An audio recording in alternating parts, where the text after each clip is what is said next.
Thanks, Bill. A Fox News alert right now. Belgian prosecutors say a house search in a suburb of Brussels has led to the discovery of an explosive device containing nails. Investigators also finding chemical products of some sort and an ISIS flag. A medical worker at the hospital treating victims saying they are treating patients with wounds that were caused by flying glass and also nails. Joining me now is Staff Sergeant Joey Jones. He's a retired Marine and a former bomb technician. Joey, let me just start out by saying thank you for the service that you have provided our country. You have certainly been there. You have experienced a lot of this in Afghanistan and Iraq. I want to ask you, what is notable about the attacks that you've seen today and the explosives that were used? Well, good afternoon. Most notably the use of shrapnel-producing material like nails or glass. What that basically means is that the explosive itself only has a small radius of destruction. By adding this piece of shrapnel, you're able to amplify the effect of this explosive, so it reaches further, hurts more people. We saw this a lot in Iraq, not as much in Afghanistan.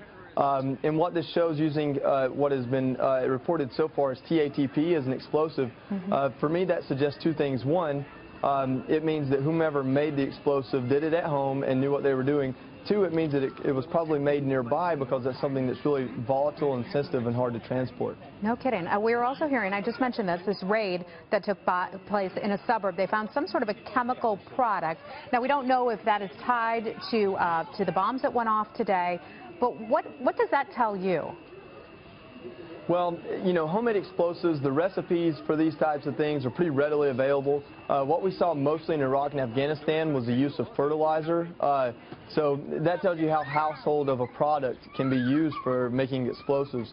They'll know by the chemicals they found there, one, what the explosive was used if it is linked, and two, they have the opportunity to use that as evidence, and really it tells a story of where these things were purchased. From even the bombs that went off today, I've pulled fingerprints from pieces of tape on bombs that were already exploded. So the amount of forensic evidence they'll be able to pull from even the bombs that went off today will be remarkable, and could tell the story all the way back to where these chemicals were purchased, who purchased them, who manufactured them, what region of the world or even country they came from. So it sounds like you're describing devices that are pretty easy to assemble. We did get a report today about one of the bombs at the airport was actually a suitcase bomb. You think of suitcase bombs as going back to the 80s and 90s. You don't hear about that type of explosive so much anymore. Usually it's homicide vests and belts. Well, the explosive, 1 pound, 2 pound, 3 pounds, you can put it in pretty much any kind of container. The old suitcase bomb was a nuclear bomb myth from the 80s, Cold War. But really what this would be is the same kind of IED we've seen all over the Middle East for years, just in a different container. Now, how they triggered it could be hardwired. Two of the possible assailants had gloves on. That could be to conceal some type of detonator, or a dead man detonator, meaning when they got shot and their hand released, it went off. But yes, these are relatively simple. If you've ever played the game Mousetrap, it's the same kind of thing. If you've taken apart a flashlight at home, it's the same kind of thing. It's a simple loop circuit. What is really important to note is that some type of experience is needed for the implementation, the actual bringing the bomb to the airport and detonating it at the right time. And that's what we want to look at to see, is this a cell that has been working? Are they linked to what happened in Paris and other places around the world? Yeah, Joey, I'm not sure if you can see it right now, but we're looking at a picture of two of the men. They may or may not be dead. We're not entirely certain yet, but their hands in the glove that you just mentioned. And then there's a man on the right-hand side of the screen. And our Catherine Harridge was talking about how he might be sort of a spotter of sorts, a person who kind of helps them get in and out. Can you tell me about your experience with that?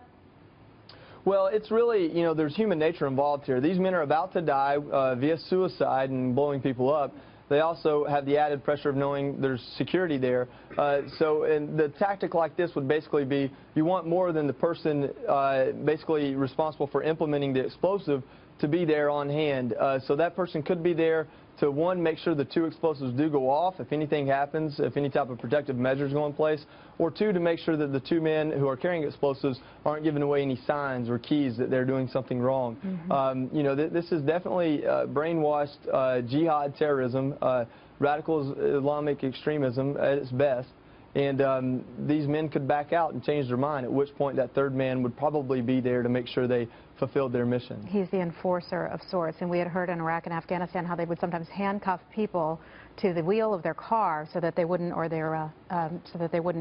chicken out, basically. Joey Jones, Absolutely. thank you for your expertise and all that you've done for our country. I know you were injured pretty severely in Iraq or Afghanistan. You've served our country bravely as a Marine, and we are a grateful nation for that. Absolutely. Thank you very much. My condolences to the families. Thank you so much. Thank you.